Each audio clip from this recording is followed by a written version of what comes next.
Hi, fellow artists. My name is Lauren. I am the artist behind Potato Art Studios, and in today's video, I'll be demonstrating how I drew and colored this red panda with pastel pencils and soft pastels.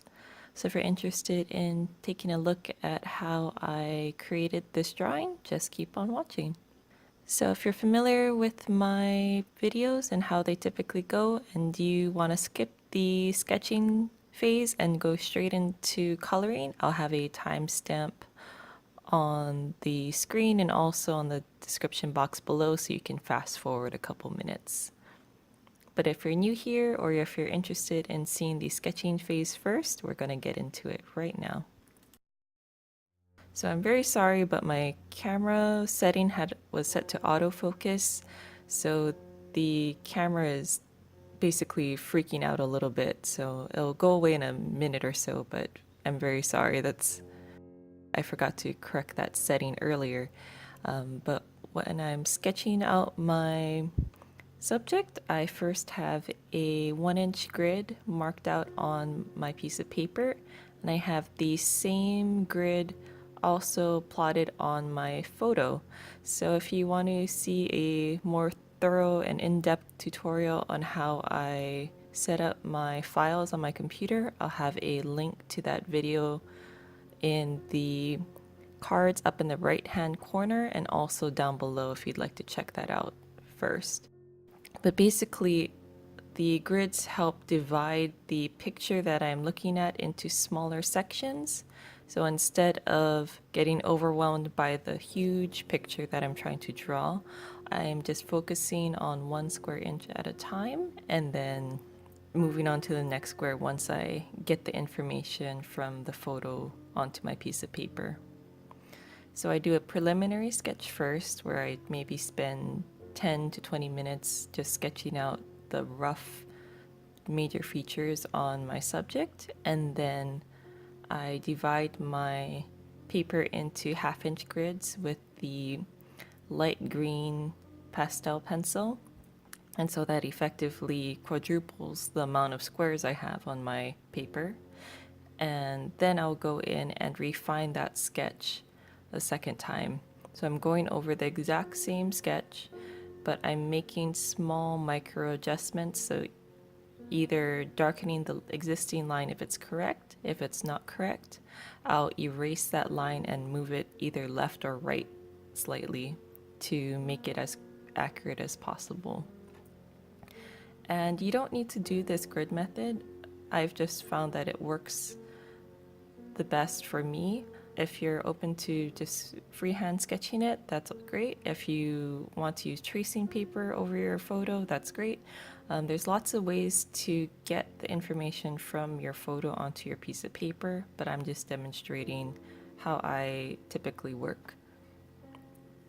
And a bonus of why I like the grid method so much is because later on in the drawing, let's say I'm halfway through the drawing, I can still use some of those grid marks as reference points for myself if I need to see if maybe I put a spot in the correct place or the ear is correct or not. The grids that I use, those lines help me double check my features that I'm drawing later on in the drawing. So it's not just helping me in the beginning stage, but during the course of the drawing, I can also use those grid lines to serve as markers for myself.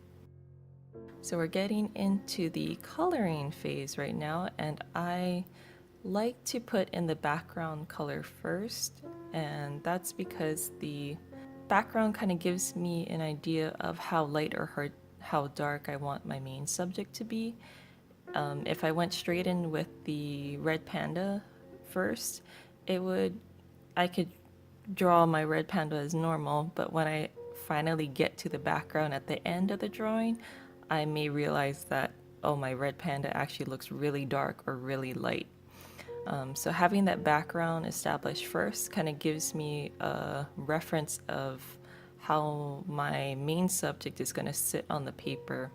And so when I do the background, it's basically a lot of just scribbly marks that I'm making because the background is very out of focus, so I can be really messy and really relaxed when I'm making the background. I don't stress out too much over the background itself. And you saw that I used a sponge blending tool, and that's the soft tool that I use to blend out the background. And I'll have a link to all the materials and pencils and tools I use down below in the description box. But after I have my background mainly colored in, I'm gonna start on my red panda, which is the star of my drawing. And out of habit, I like to plot in the main features of the panda first, so the eyes, the nose, and the mouth, and then I can go into the larger areas of color. And so I'll block in the body color first because that's the darkest and kind of visually heaviest part of the drawing first. So that tells me how dark my darkest area will be, and then I can go upwards and start filling in parts of the red panda's face. And so if you're not paying attention to your reference picture and you're just thinking, oh, okay, if I'm drawing a red panda, of course my first color I'm going to use is red, right? Because red panda, you're going to use red. But in fact, when I look at my photo that I took, because of the lighting and how the light source is actually coming behind the red panda, I'm not using a bright red. The first color that I use is actually like a dark reddish brick red brown color. And so if I didn't pay attention to the photo and I just picked up the brightest red I had, I would basically be digging myself into a pretty deep hole straight off the bat, because that's not what's on the photo and that's not what my picture looks like. So you really want to look at your photo reference carefully, and if you have a photo editing program, eyedropper tools can kind of tell you the hue, saturation, and value of your color. So if you're not sure if your color is maybe a orange or a red, you can use the eyedropper tool and see what color it's closer to on the color wheel. And so after I have those darker values on the red panda blocked in first, I can get into the lighter colors. And you can see that I'm not being super detailed with it. I'm using mainly my soft pastel sticks to color, but I am trying to get a gist of the direction of the fur. So instead of trying to be really precise and say, I want this one hair to be up and diagonal to the left a bit, I'm just going to say this whole area of maybe 2 square inches, all of the fur points up and to the left a bit. So I'm treating sections of the fur in a certain way. I'm not focusing on an individual fur. I'm kind of trying to block areas into sections. So when I'm drawing, you'll see that I kind of group areas together. So the left side of the forehead, the right side of the forehead, the very center between the eyes of the red panda. I'm trying to identify sections of the face and how the fur behaves. And this is important because when I'm building up the fur texture, you need to figure out how the fur lays on the animal that you're drawing, because if you're not looking at your reference picture and you're just trying to make up how the fur looks, it usually looks a little bit unnatural because the fur does follow a pattern of how it lays on top of the skull of the animal. So if you make your fur markings in the opposite direction of how it would naturally lay, it visually doesn't make too much sense. So it's important that you really look at your picture, take time to just look at it and figure out what's going on, how do things overlap each other, and then you can start coloring. It's very easy to get too excited and jump into drawing details right away, but I think you need to take a few minutes and really study your picture that you're working with and figure out what's actually going on in your photo. Let's see, we're getting into the background a little bit more, and you'll notice that the way I work, I kind of go back and forth between my main subject and the background, and that's because there's a relationship between the two areas. So if I find out that maybe my red panda doesn't look like it's bright enough, that it's not standing out enough from my paper, I'll actually darken the entire background a little bit. And so that will increase the contrast and that will make my panda stand out. When you're working, I think it's important to treat your drawing as a whole instead of just focusing on one part at a time, like focusing on just drawing one eye to 100% completion, then moving on to the other eye, drawing it to 100% completion. The way I like to approach drawing, I treat the whole subject as one entity. So I'll constantly make adjustments to the whole drawing, not just one small piece at a time. And I think that helps my drawing look a little bit more unified. And also, when I'm using color, I'll try to incorporate colors that I use in the background into my main subject, because with most cases, when light reflects off of the background object, some of that color will show up on the main subject you're drawing. So there is a shared color palette between your background and your subject. And so if you look carefully at the border between my red panda and the background, there's kind of a border or a blank space where there isn't a lot of pastel right now, and you can see the paper color showing through. And this is something that I think is kind of hard to deal with, because you don't want to have your subject and your background blend too much together, because then it looks a little bit weird, and the colors get muddy. So what I end up doing is, when I get a good idea of the background colors that I really want, probably during halfway of the drawing, I'll have the background slowly creep in to the perimeter of my subject. And so I'm slowly chipping away at that blank border between my subject and the background. And then I'll eventually have my main subject at the very end overlap the background to seal off any remaining blank areas. So I'm gradually having the two areas meet each other so that I no longer have that weird kind of like a paper halo around my main subject.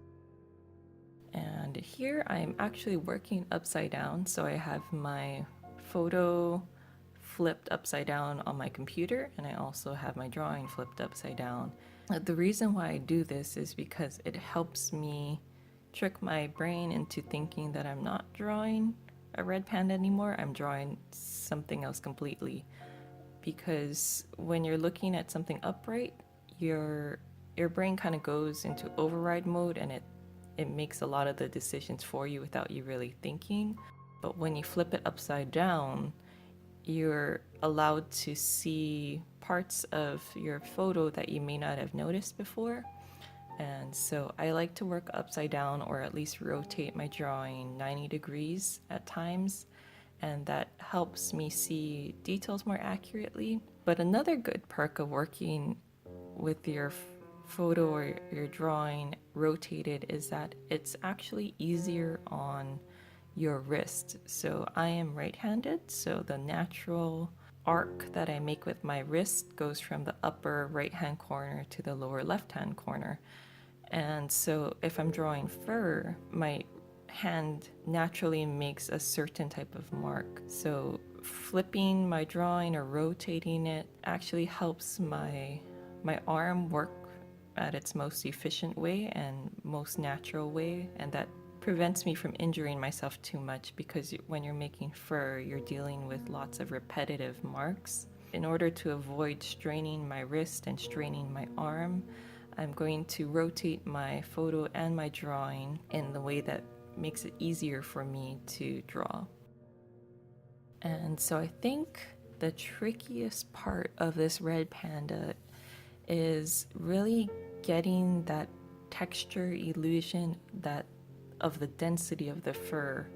I noticed that in order to make the fur look thick, I had to pay attention to the small moments of shadow between the fur patches in the Panda.